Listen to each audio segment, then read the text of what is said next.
Hello, good evening. Welcome, everyone. Nice to see you and nice to be with you. Some faces I don't recognize, so I'll introduce myself briefly. My name is Eric, and I live upstairs. So I just decided to come down and see what's happening. It's the beauty of living just on the third floor of a meditation center. You just go down and say hello, what's happening? I like the poster. I thought I'll come and say hi.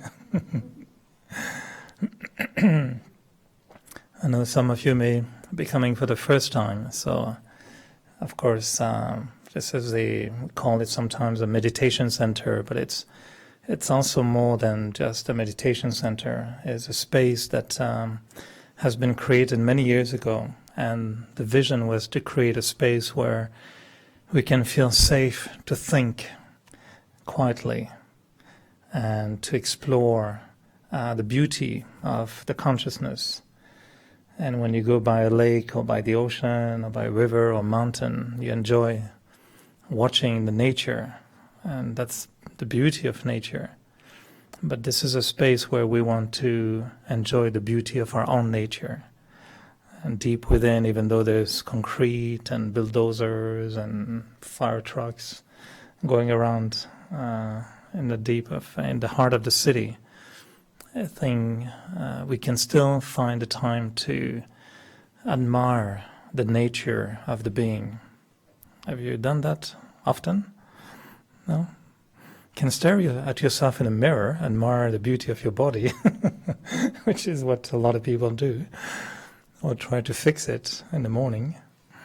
And the mirror will tell us, how we look physically. And those who love us sometimes will tell us how beautiful we are within. But very quickly, a lot of people will point out to our shortcomings and our weaknesses, and,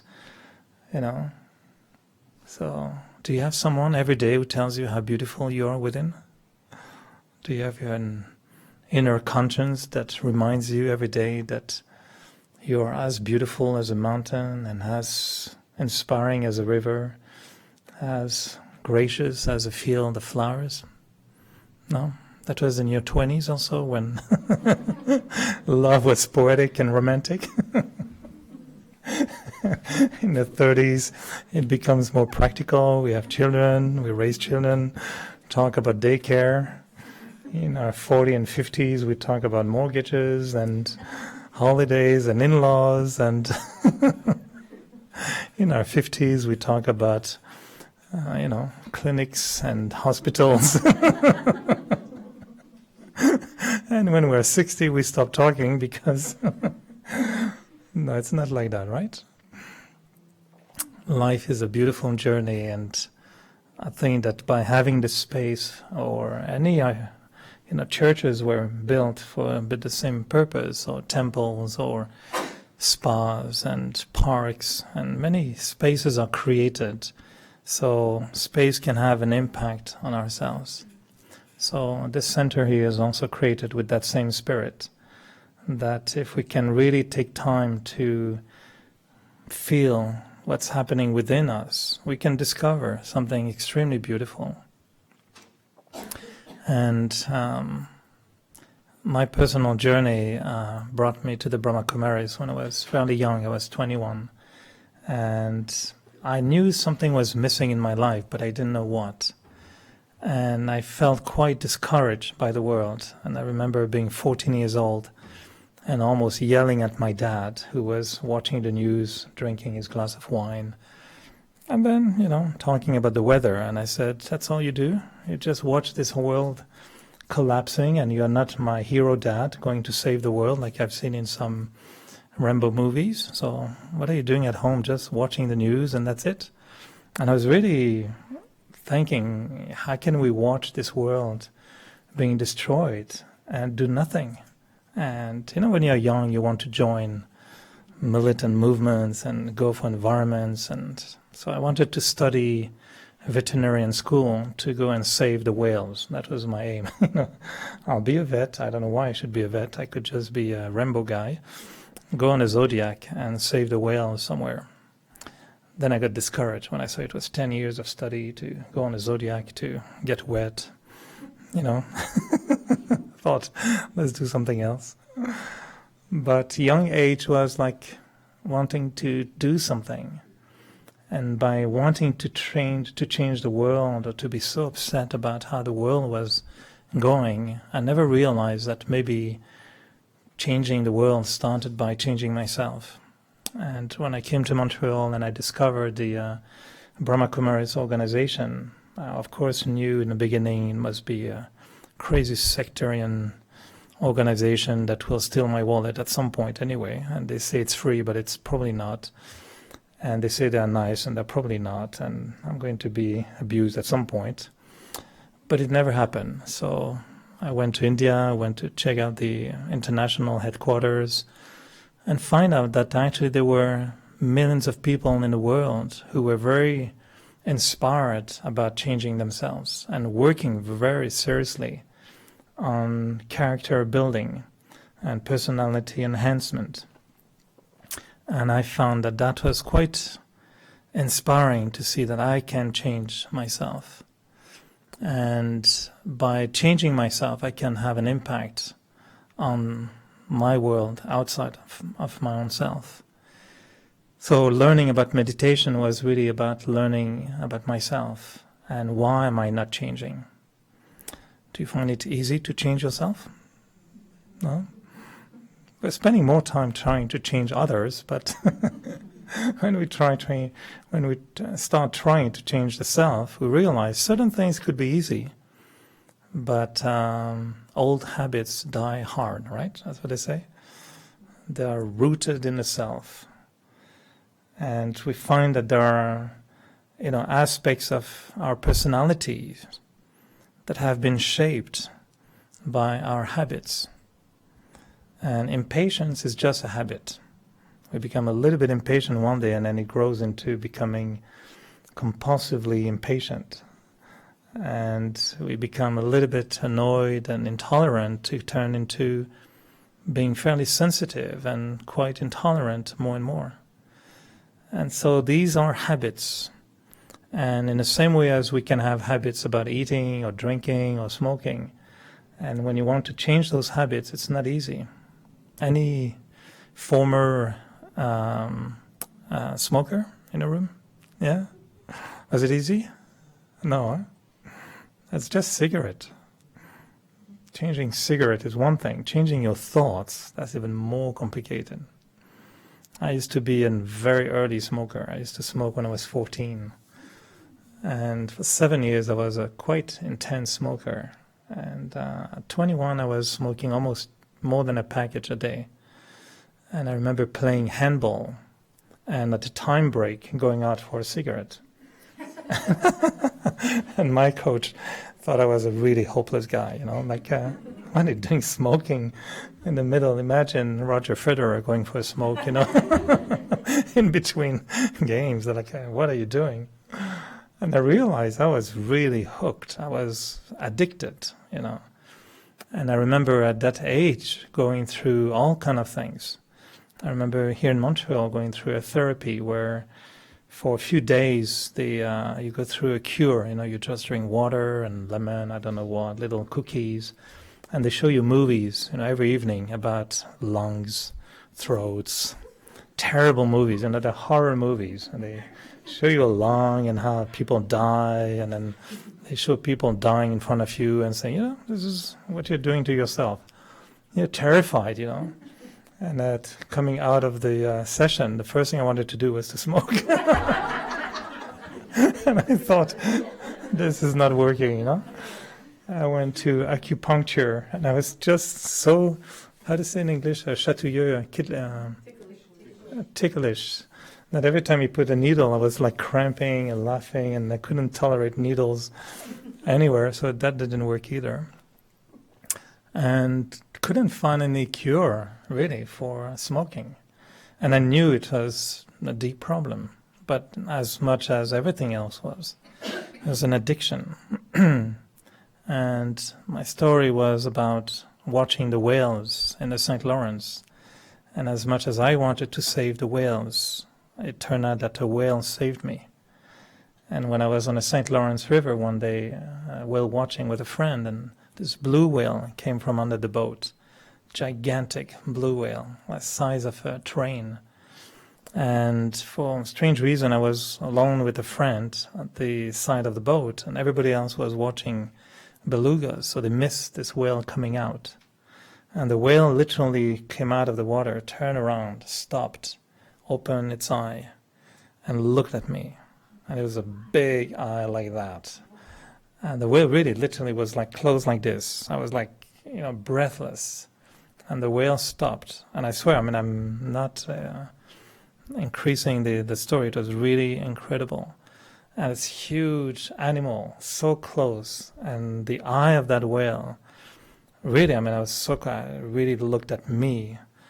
And the thought that came in my mind was, at that time, don't worry about the beauty of the world. The truth, the greatness of the world will never be lost. It's been hidden right there. And that, in that whale, the DNA of perfection is safe. Don't worry. Think of you. And then the whale went back. And everybody was rushing to see it. And I was like, okay, what was that? And my friend, the first word that she said to me was, she looked at you, right? I was thinking, yes.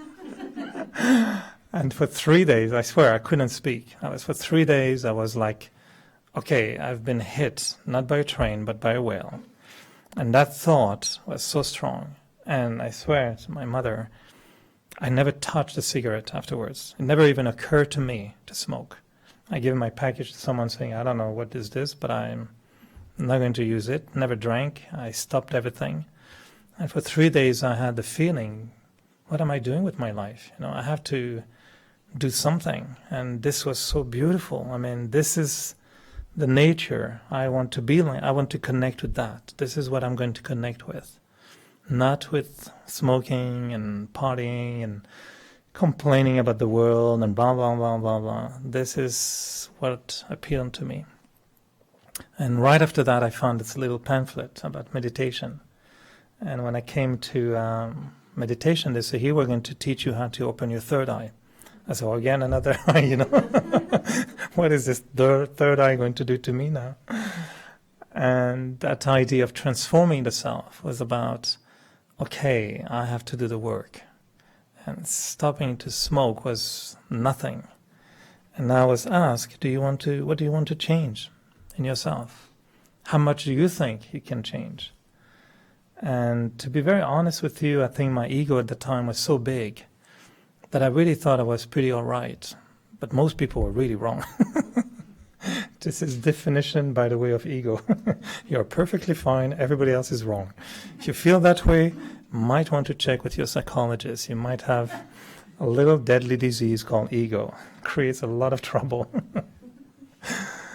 So I felt, okay, maybe I'm not that okay, and maybe something in me needs to change.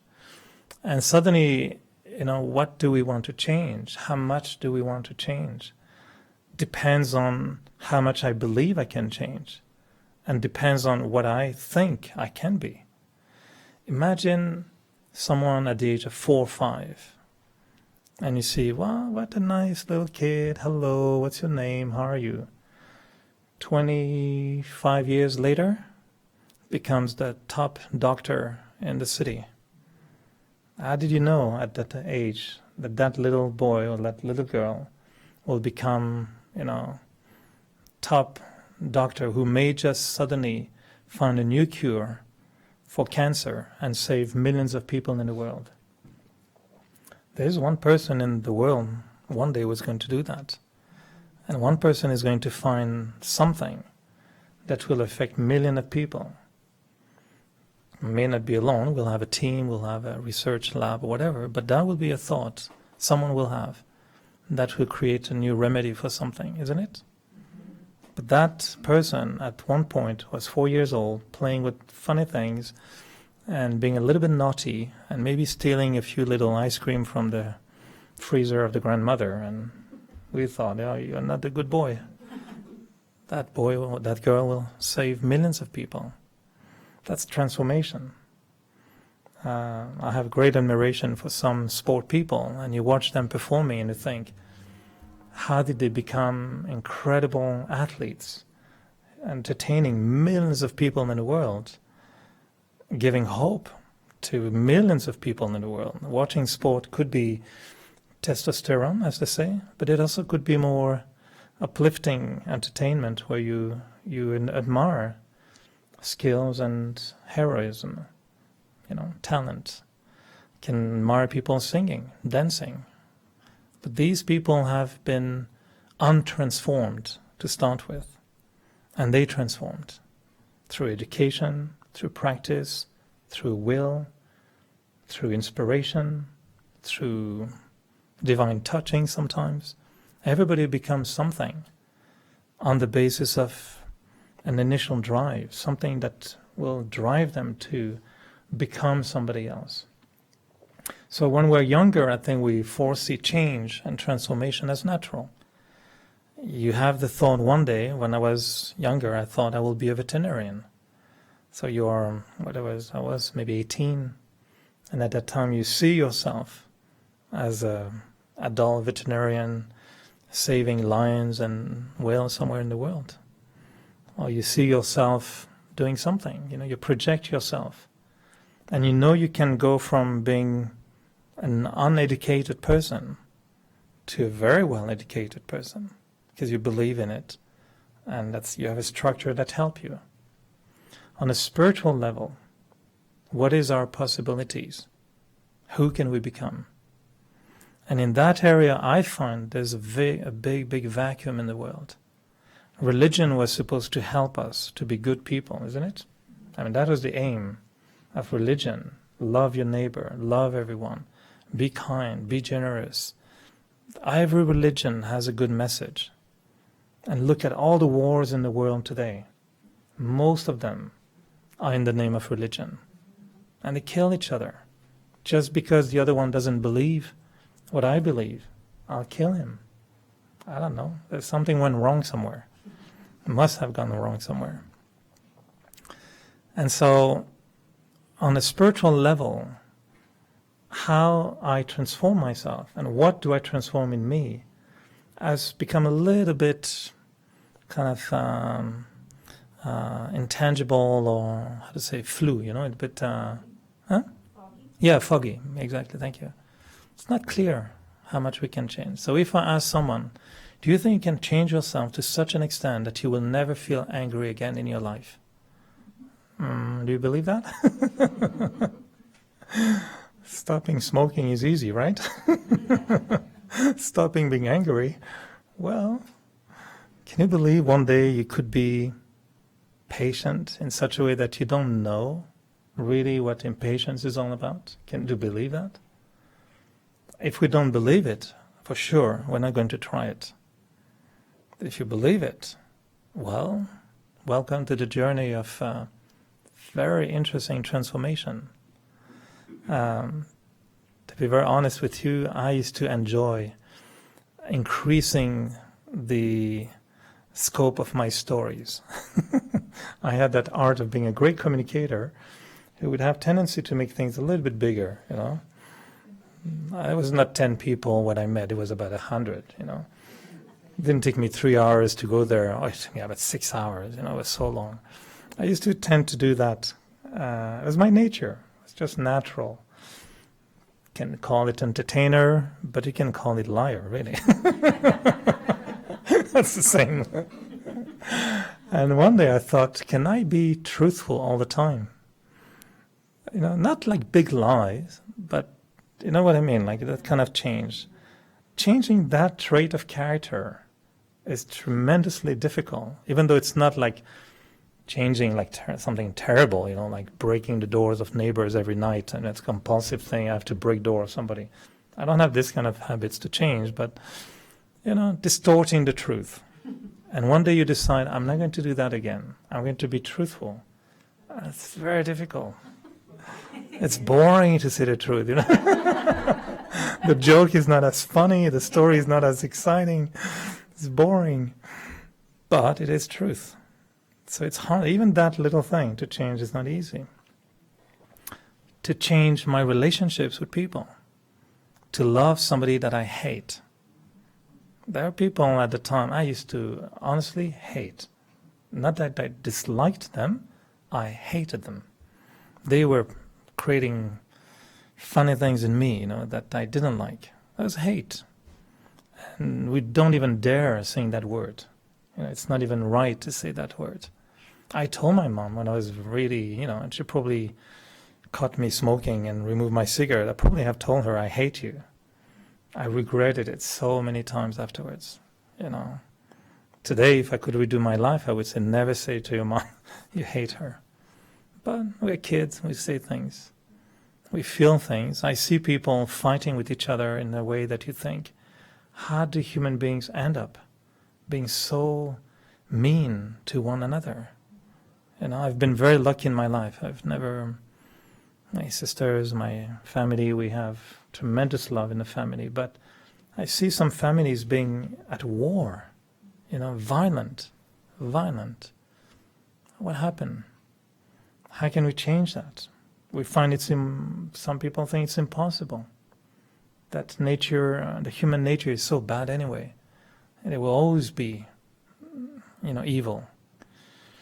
So transformation of the self really starts with figure out how much can I transform? What do I transform? What is it all about? And what is my potential?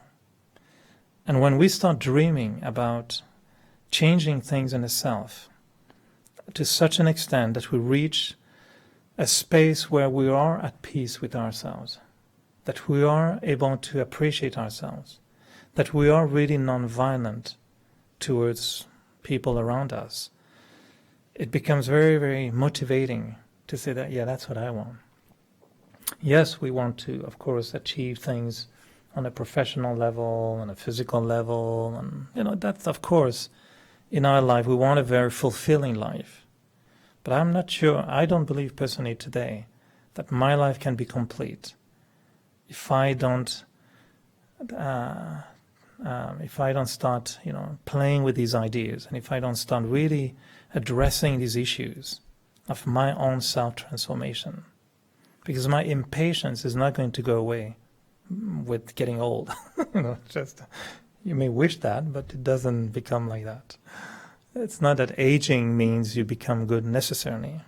You become more wise, apparently. But I know older people who are very mean, and very negative, and they die in their negativity. So it's not by waiting that you will fix everything. So changing attitudes, changing personality traits, changing feelings, changing thoughts, changing my own qualities could be seen as, I have to do that. Or it could be seen as, wow, this is the beauty of human potential. To look at a bud or a seed and know that if I plant it, it's going to grow. And if I care for it, it's going to become a beautiful bouquet. We just bought, you saw them at the entrance. This morning we went to buy things just for accommodating the dogs, I think, that comes around. But the eyes, of course, of everyone. But we want to, improve a little bit the little square of dirt we have around the center. It's such a beautiful thing to do, to buy a little plant, knowing that is it going to grow, how big, and how much it's going to multiply, what flowers is it going to give, and it's your babies. It's like if those who like nature, of course, and having those little plants that you're going to put in the earth, or you're going to ask someone to put in the earth, and then water them, or ask somebody to watch them, but see them growing and bringing beauty. It's nice. It's very nice. I enjoy every springtime to transform a deadly balcony into a kind of spa area where I can heal myself for the whole summer with flowers and a bit of water and Zen music and candles. Kind of ugly balcony in terrible Montreal, watching underwears of people in the, drying. bring beauty, put flowers in there, and then it's nice kind of thing. Transformation. So how about we do it in ourselves? And so starting to dream, for me, that was my most powerful gift in Brahma Kumaris and the organization, was giving me hope, giving me visions of what I can achieve. And by telling me in the beginning that you can be your happiness, you think you're happy, but you're that happy. And your happiness can be like that. Do you want to feel it? And I had experiences in meditation, and that's why meditation is a kind of cooking pot. You know, you're just like this old rotten potato, and I said, don't worry. We have a magic pot, it's called meditation room. I'll put you in there, put a nice little fire. It might just heat a little bit in the beginning, but you'll feel you'll become nice French fry. Very nice. Transformation of the potato. And our minds are a little bit potato minds sometimes, but they can become nice French fries, you know, very tasty. So I realized that in meditation, the experiences will be sometimes so incredible. Of course, after meditation, roots, you know, like, turn off the fire, close off the restaurant, back with your potato, going home. But the experience sometimes was a glimpse of the potential of the mind. In meditation, what you do, you artificially raise your consciousness so that the consciousness catches or captures ideas, thoughts, feelings, visions, possibilities, truth, that you capture. And then suddenly, okay, you go back to normal. But that moment of awareness, which we call sometimes, in French it's called prise de conscience. You catch your awareness, you handle your awareness for a moment and say, whoa, that's possible. And then you start to believe in it. And one example for me was loving people, realizing that the more and more I was meditating, the more and more I was practicing spirituality, the more I had so many people in my life that I really, truly, deeply loved. And one day my complaint was, I think my heart is getting too big. I don't know, how much bigger if I love more, it's going to be painful at some point. One, for my agenda is complicated because you can't call all these people all the time. But there's so much love. Honestly, at some point I was feeling, how many more you can love in one life? And the beauty was to realize the heart has no limits. It can expand all the time, all the time, all the time. And this notion that whoever you meet, you may not want to hug them all the time and say how much you love them, but the vibration could always be there. You can always feel with someone, even if you don't know them, kind of a loving energy as a foundation to grow, on which you can grow the relationship. It's not a kind of emotional love or romantic love, but it's a spiritual love. Love for the spirit, love for the human being, love for the reverence of their life. I love to sometimes, what I do in holidays, I was in Greece recently. Chances I see these people again in my life, very slim. And so I love to sometimes say to someone, I really wish you a good life, happy life. And people just say goodbye. But for me, when I leave a hotel in Greece, where I'll never go again, I don't wish them a good day. I want to wish them very good life for many, like two earthly people meeting each other. Enjoy your time on earth, bye-bye, and then you continue. Because we're here as a journey. And that is an expression of love, bigger than just, okay, have a good day, bye-bye. This means really nothing. But really wishing the person, have a great life, enjoy your life, good luck. Because my life is going this way, yours is staying here. You're in Greece. So, seeing that potential, that begins like this. We start dreaming. The day I realized how big was my ego, and that it was really like a weed, that took over on the tree. You see in the forest sometimes the trees are covered with this kind of weeds. It's dying. And ego, as much as it looks like, okay, I'm capable, I'm good, I'm French, yeah, that's part of ego, I'm this. You have all your ego etiquettes, But deep within, you're dying. It's killing the truth. It's killing the humility. It's killing the beauty of the gentleness. It's killing the beauty of the non-violence. Ego is aggressive. So the day you realize the ego is there, and you say, well, how can I change it? How can I get rid of my ego? How can I develop humility? When you realize how anger burns, like it really burns. If you burn your, dining table, it's burned, it's finished. You can't have dinner on the ashes of your burned table. It's over. Once you burn something, it's burnt. If your anger burns a relationship, can kill a relationship. Some people will remember 10 years later one word that somebody said. I will never forget that. Anger. And that anger is a little fire that is burning all their life when they think about someone. That means they're just keeping that fire burning, just in case that person comes back. Shh, I have my little thing to mark you like a cow, Fire, burn, anger. But they will realize, what if I could remove that? What if instead I could have just peace in myself?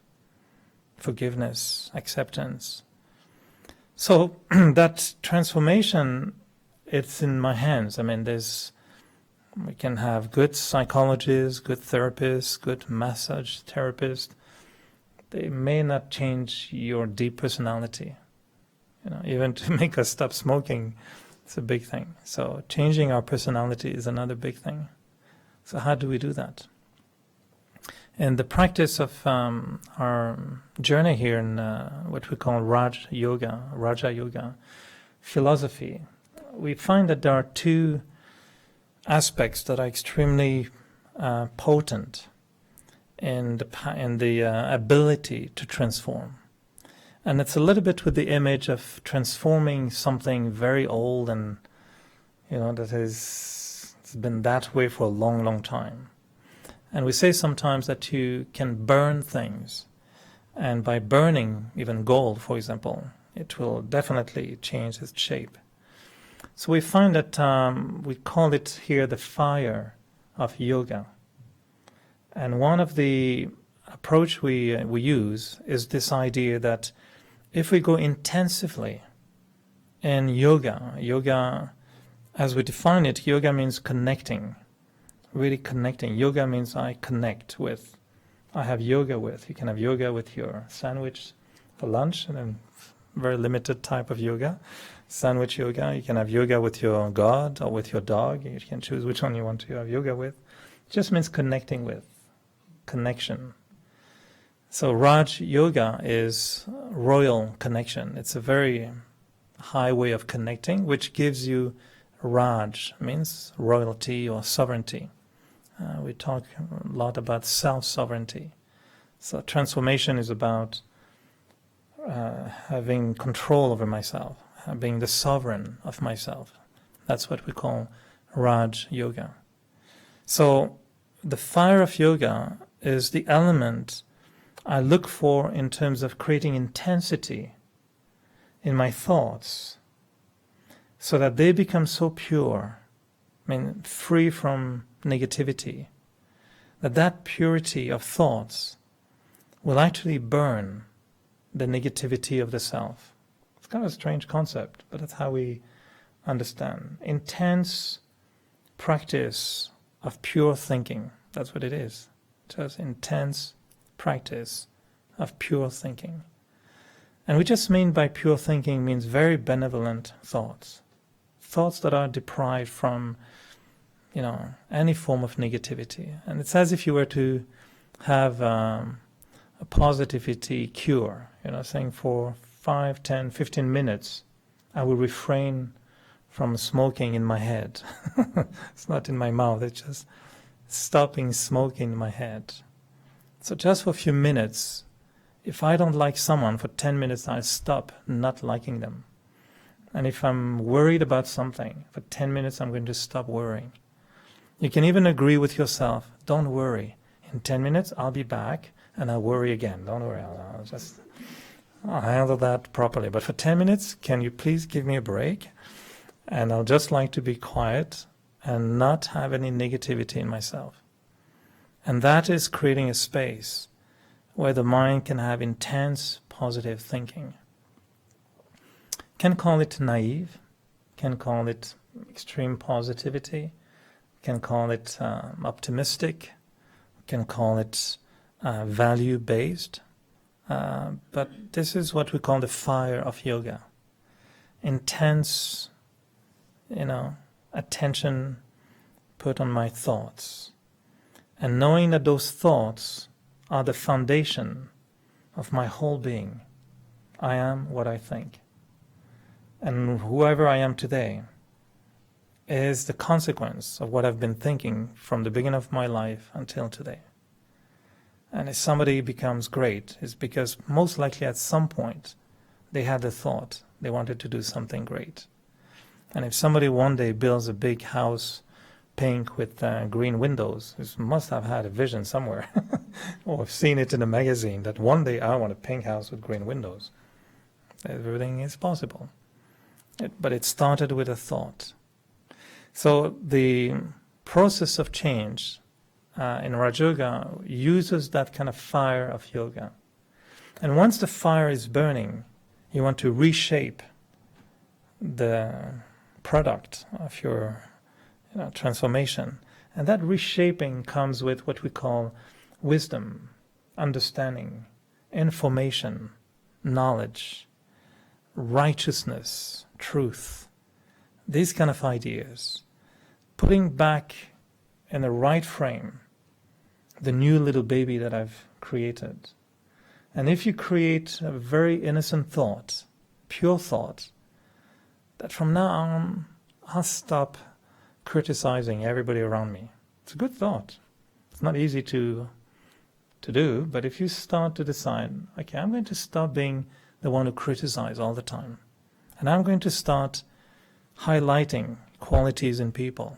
I'm going to start being the one who points the finger at what works, what is good in people. Even if we always say if they have 99 defects, one quality, just point to that one quality and say, look, you're the only one who have that quality in the room. Don't have to say, yeah, but you're the only one who have 99 defects. That's you. That's before the fire. It's gone in the fire. So I just hold on to one thought. But how can I frame it so that it makes sense? And that's where wisdom comes from. Wisdom will tell you, if you see the beauty in others, you are actually contaminating yourself with beauty. And if you see qualities in others, you're actually nurturing your own qualities. It will encourage you. If you see success in people, you want to have success in your life. If you see failure in people, you're scared. You may be failing as well. So what you see is what you eat, what you absorb. And that vision will affect my attitude. My attitude will affect my behavior. And that will affect who I am. So this is wisdom. I'm just phrasing it in words, but this is ideas. That truth is more powerful than lies.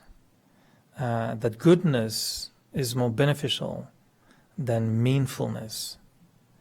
These ideas, very universal. Nothing really, out of space here. Very basic, pure information, but that we didn't frame on a regular basis. We kind of left it with philosophy, religious courses, or this kind of thing. But when it's there, sometimes we like it. In a movie, in a song, in poems. Sometimes it touches our heart and says, oh, it's so nice. As if it's an ice cream, that will melt, and you eat it and it's over. No. Knowledge, information, learning is what's going to shape my new baby, my new self. So if I create beauty, I have to learn to help that beauty grow and get strong. So I have to protect myself.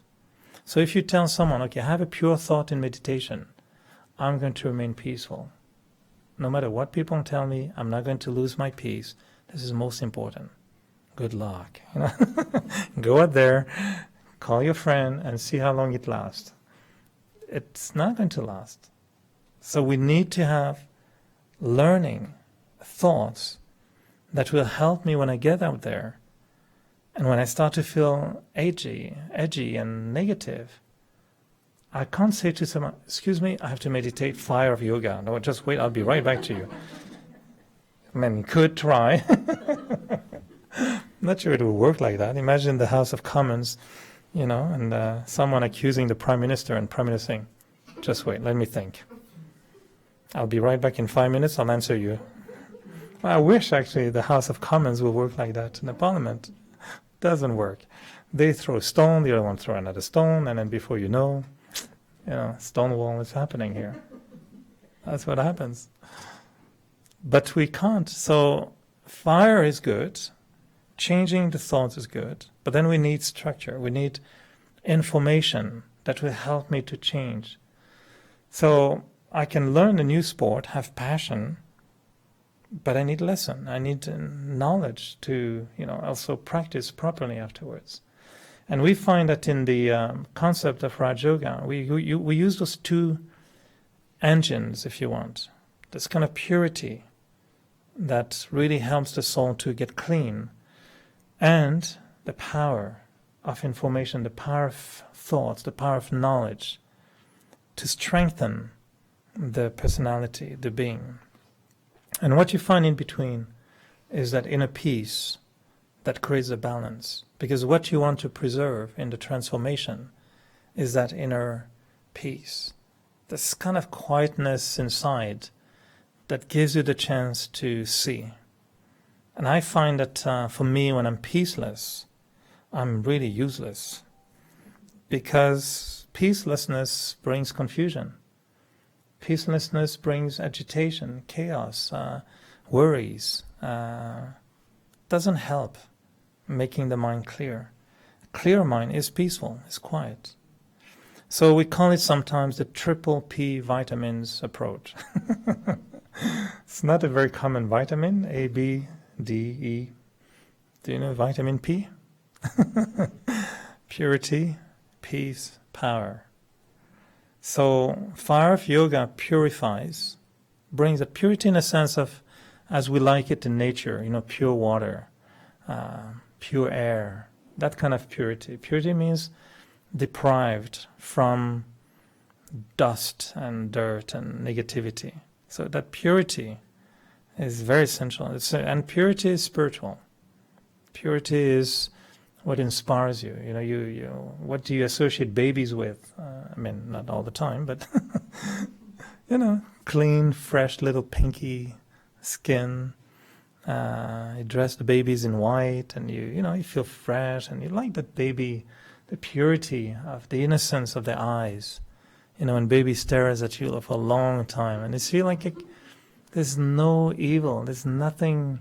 Their eyes are just like pure water. They have nothing to hide. They have no guilt, no shame, no vengeance, no pure eyes. I didn't have babies, but I'm sure those who had some will confirm.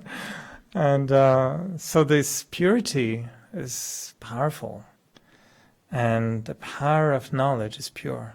So power of purity and the purity of the power. And peace in between is the guardian.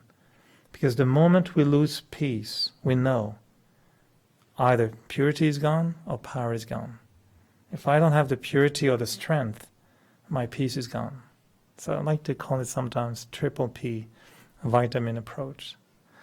And it's like simple in a way, but it's a big challenge. And we find that most people who embark on a journey of self-transformation can easily get very discouraged. You try to be nice, you try to be peaceful, and it works for a few days. And then one day somebody says one word, and your head goes crazy. And it's not the fire of yoga in your head, it's the fire of anger. It's right there. and the piece changed into pieces, and you feel very like, I don't know, and my life doesn't make sense, and I want to change, and this. And then you say, I'm powerless, and so you have triple P catastrophe, and then you end up into a pea soup, of just like feeling like peeing all the time, and that doesn't work. In the wrong piece, wrong page, so it doesn't work. And so I know a lot of people become very discouraged, and they stop. That doesn't work for me, so they go back in drugs and cigarette or something, because spirituality is not, they can't hold on to it. So of course we find that transforming the self needs discipline. But we find discipline will come if there is passion. If you really want something. If you decide one day, today I'm going to really clean my house fully. Well, you need a big drive to go fully into it. But if that drive is very powerful, then you'll find phone will ring, things will happen. No, you'll say, no, I'm saying I'm going to do this today. Then you can discipline yourself for one day. But to discipline oneself for a long period of time, there has to be a motivation at the heart of it, which is real. And that motivation comes from vision. It has to be enlightenment, like people have to have a vision to say, yes, I want that. That's why shopping is all about. They put in windows something. You get a vision, I want that. Then you get in the store, and then you get caught. And then before you know, go out, you have a big bill, $300. But it started just because they put something in the window. If they had put nothing in the window, you would have bought nothing. I went to, in Greece, they have really good shoes. They know about shoes. And those who know me, they will know I love shoes. And it's very nervous when you walk on the streets and you see shoe store, shoe store, shoe store. So the first one is easy. No, I'm not going to buy shoes. I already have so many at home. I have all the colors, I'm okay. But this one really nice, Second store, third store. It's really coming to nerve at the end. And I was very proud of me. I left after 5 days, didn't buy any pair of shoes. But the temptation wasn't there. I saw at least 10 pairs. The vision is there. And if I see them in Montreal on sale, I might go for it. Just might go for it. But it's just a vision. I don't even need them. I have more than enough. But they were nice. So same for the self. It's like when we start to see something and we believe in it and we like it. We feel, yes, I want to go for it. And I think we're lacking that vision of how we can be so much more happy, so much more, brilliant in many ways. And we have glimpses sometimes, but I don't think that we have really done a good job on the society to promote human greatness, human performance on a spiritual level. We are lacking examples.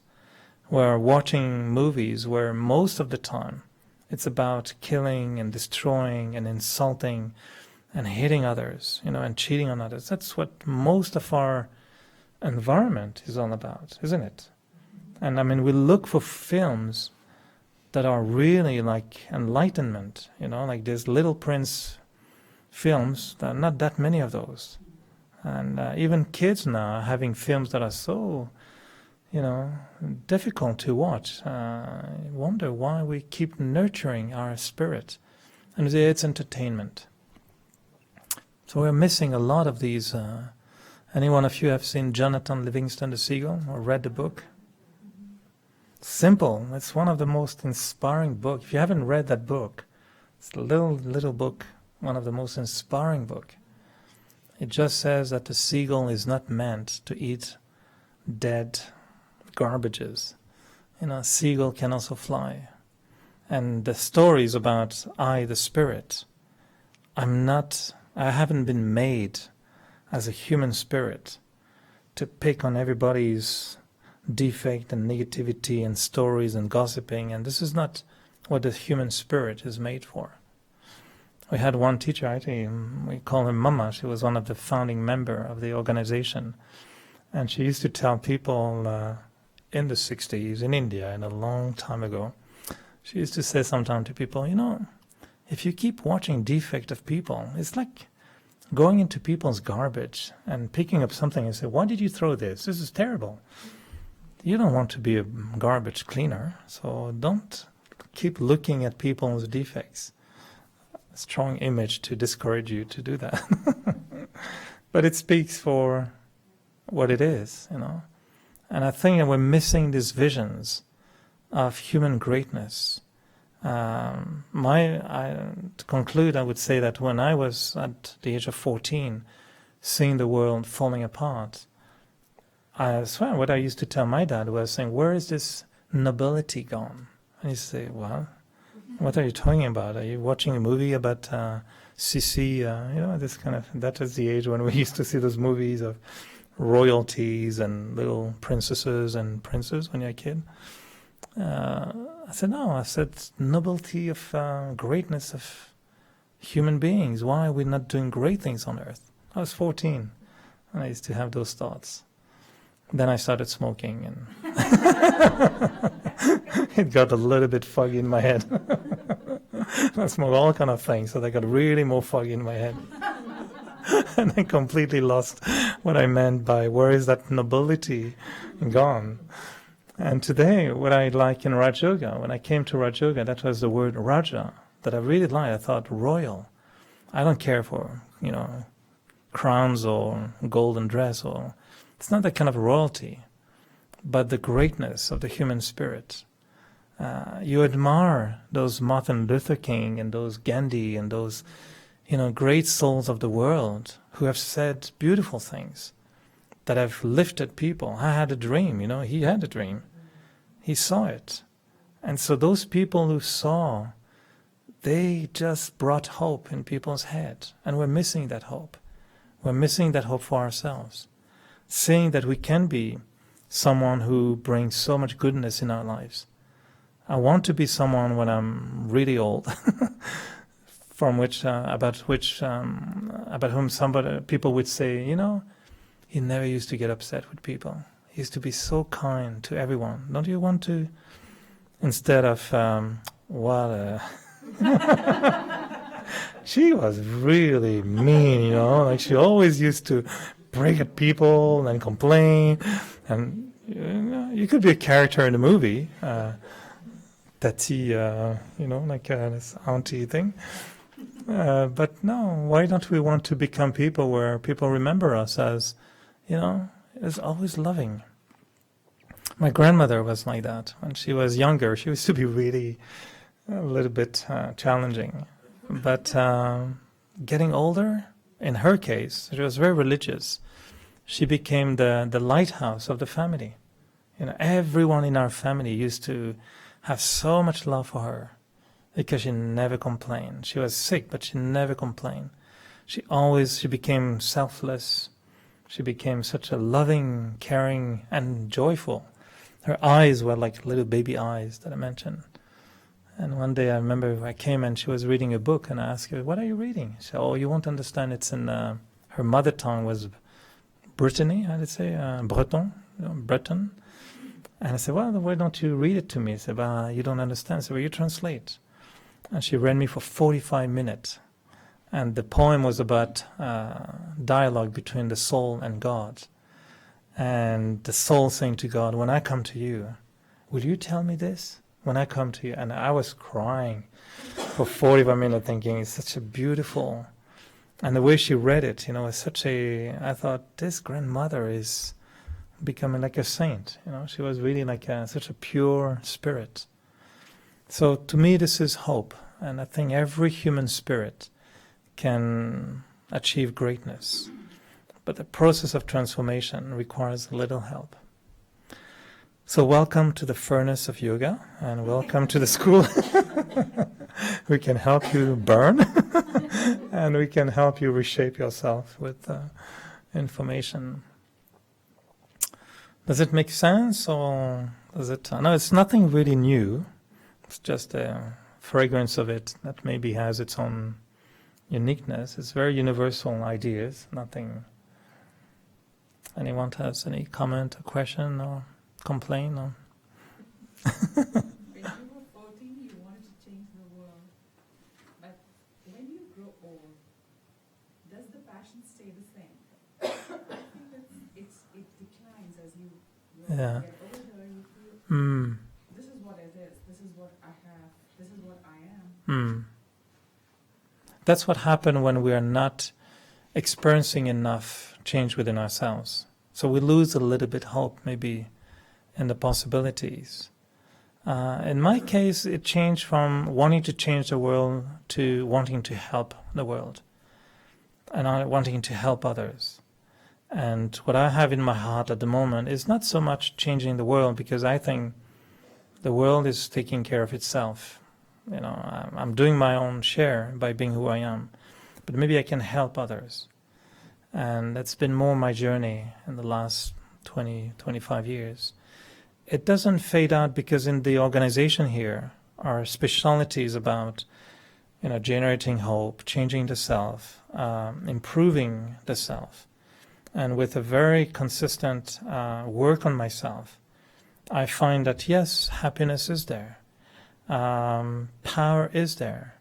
Sometimes I wake up in the morning and I feel like my forehead is vibrant and it's clear, and I see life as, yes, I want to live fully my life.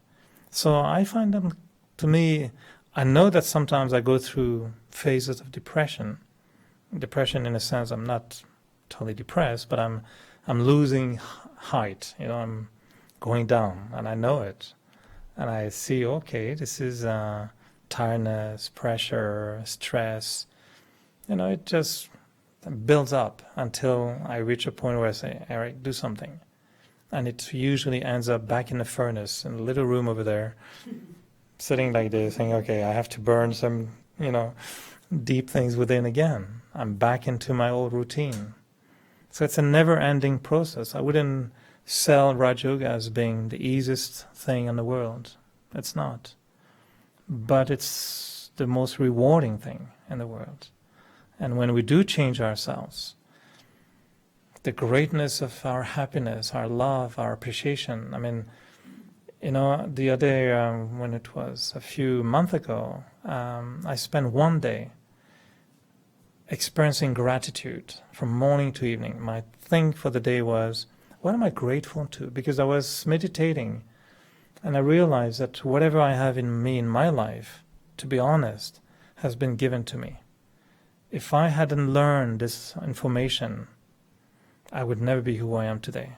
If I didn't have my friends in this organization supporting me, encouraging me, teaching me, showing me, I would never be who I am today. And I'm not saying I'm rich anywhere, but I'm certainly feeling that I'm at least trying to shape my life in the best way possible.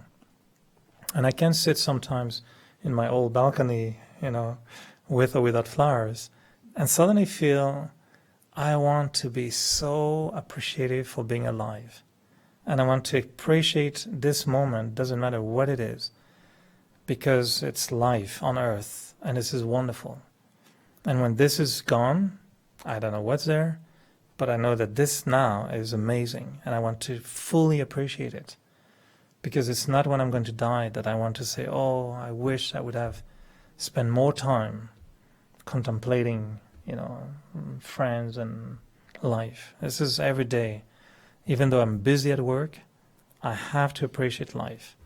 When I walk from my car to the office, it's a time I have to appreciate life. And when you take a shower, if that's the only time you have in life, don't think about anything else, just say life is wonderful and sing in the shower. Apparently it's very healthy to do that. So I find, we have to, I know what you mean, it's the natural entropy would be like that. But the spiritual rejuvenation, the spiritual therapy is to go higher. And I've seen it, I've seen it. Not easy, but I'm thankful I'm here tonight as much for my own personal benefit, honestly. knowing that I'll feel much better after the evening like this than anything else. So there is great, great hope. And we have models. Now, it's not that we're alone. Today, again, I was sharing it recently. I've seen this video on YouTube, on, I don't know, Facebook, whatever, that shows all these great superstars of the world promoting meditation. And they all, one after the other, explain why meditation has become such a crucial part of their life. And this is unthinkable 30 years ago. That would be unthinkable. They will be called lunatics. Not yogis, lunatics. How do you say heretic? Heretics, yeah. 300 years ago. They will have been stoned a few centuries ago. Now, everybody wants to meditate. It's mandatory in the medical faculty in Montreal. Mandatory meditation classes. Now. Not 10 years ago. 10 years ago, they thought me crazy. They went crazy. Yeah. And because there were so many attempted suicide and depressions and really side effects of medical school, they're imposing now meditation sessions in the medical school. Big business people understand now that they need to take time to. I mean, this is. So the time is saying, hey, we're not alone. And when I go to India at the headquarters of the Brahma Kumaris and I see 25,000 people, with their notebook and sitting like, and they are burning the fire. And I thought, oh boy, it's serious here, like they're doing it. It's happening. It's happening all over the world, in China, in Africa, in everywhere in the corner of the world. People start to wake up and say spirituality is needed and meditation is needed. So as much as we've been indulging in our food and McDo's and all kind of, pursuits of pleasure, now we realize it's not going to make us happy. And so the world is waking up, and I find it very inspiring to see that thousands of people in the world are spending time and energy now to fix everything that has gone wrong. Big machines are being built in the world to clean the ocean. They found worms that eat plastic. They found techniques to transform salty water into drinking water that can really save millions of people. This big businessman said that before 2030, if the governments of the world do a few little things, we can stop poverty in the world. I mean, it's a reality. It's a possibility. Of course, we can be called lunatics, but it's possible.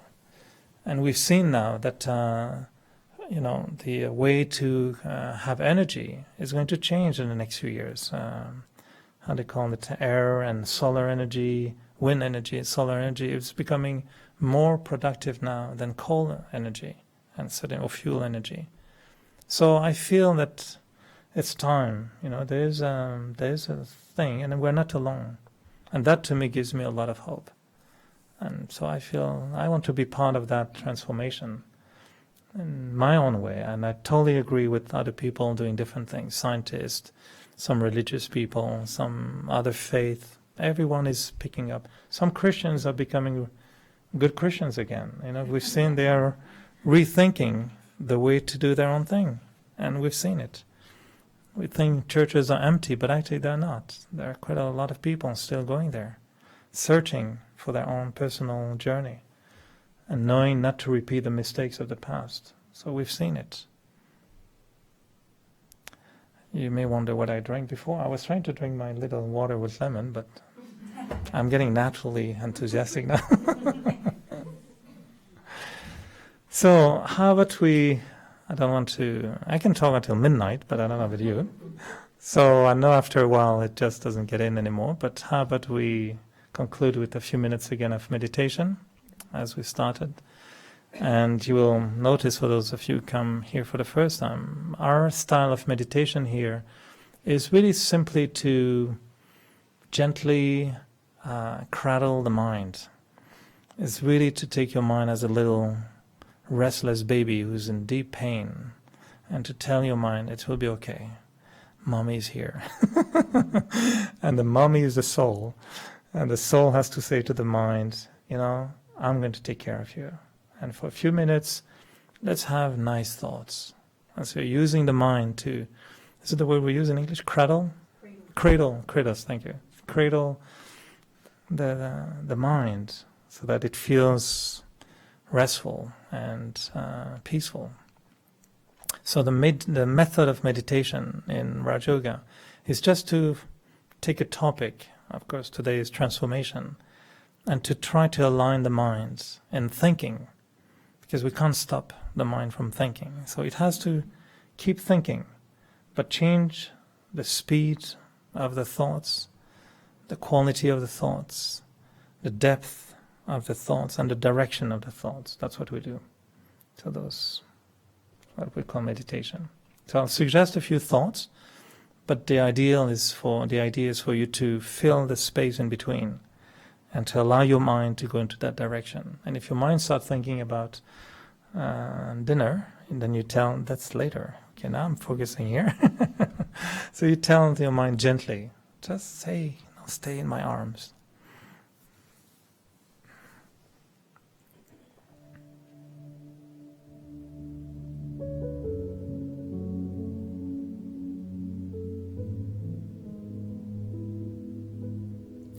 So very naturally we can bring the mind into a state of awareness.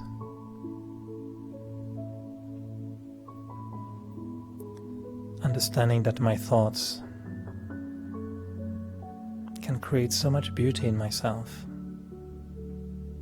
Just one single thought.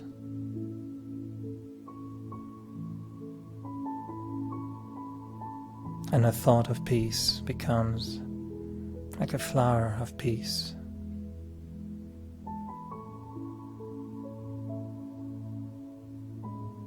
It brings the color of peace, the fragrance of peace. But I can also create a thought of love, and it brings a different fragrance, a different flower.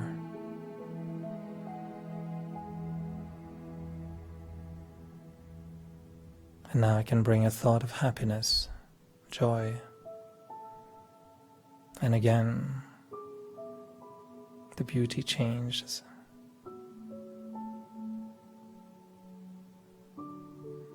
So my mind is like a beautiful garden. Yes, terrible things can happen to a garden, but it will always grow back if I just nurture it.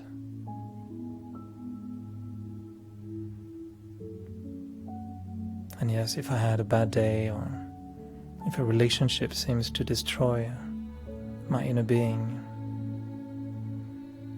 I can always find a quiet space in my heart and just give power to the seed of my thoughts.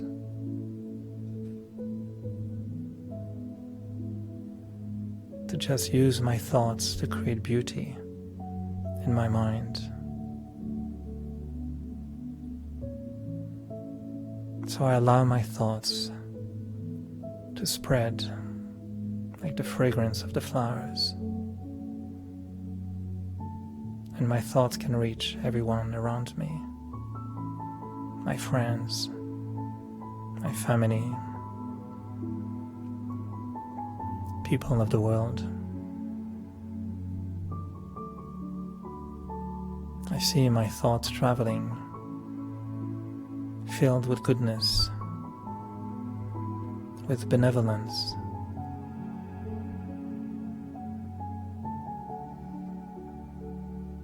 Having good wishes for others, really wishing goodness for everyone.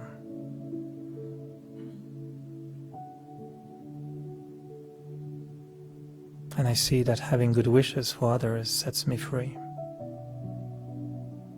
I don't have to hold on to anything. I don't need to have any expectations from anyone. I don't want anything from anyone. I'm free.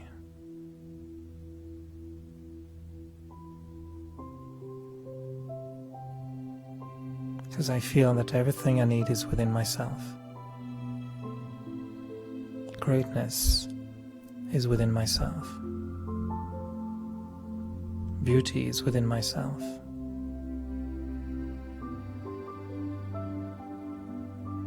I just need to restore it, to repair, to heal the broken pieces of my heart.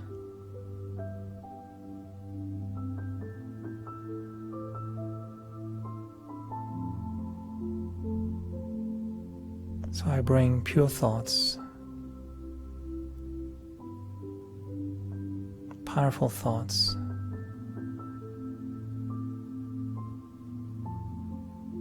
and I see that peace within myself, allowing my attitude to regain its own original beauty. The greatness of the spirit, the human dignity, the power of the heart, the wisdom of the mind.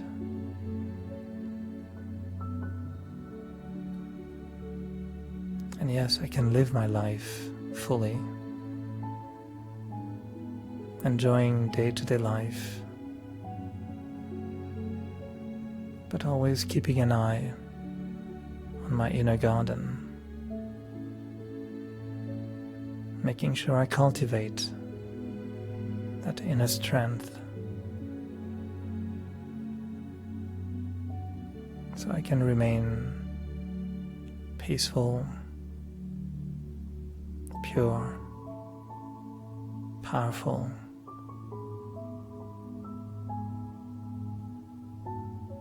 and express that human dignity that has always been there.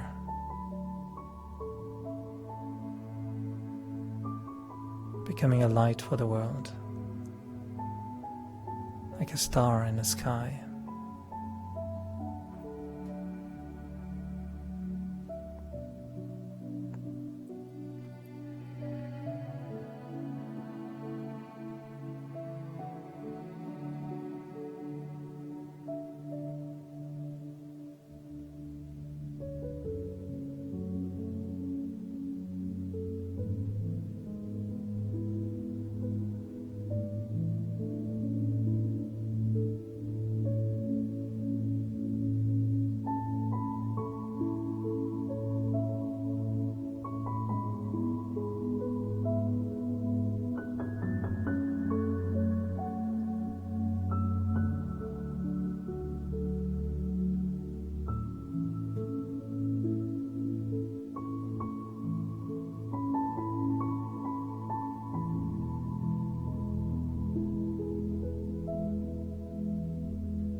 So, do I see smiles?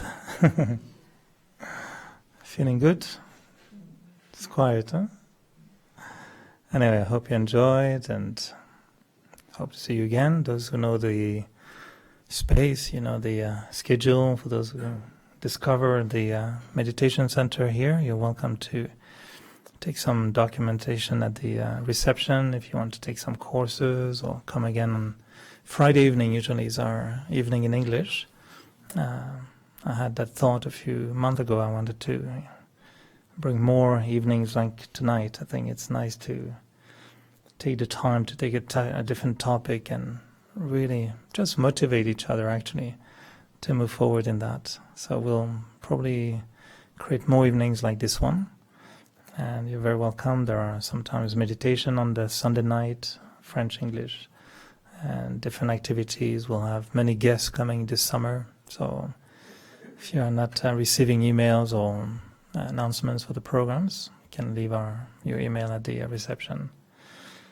Always nice to see new faces, new smiles, and some never getting old, but some that we know more. So have a good evening. See you very soon. Good night.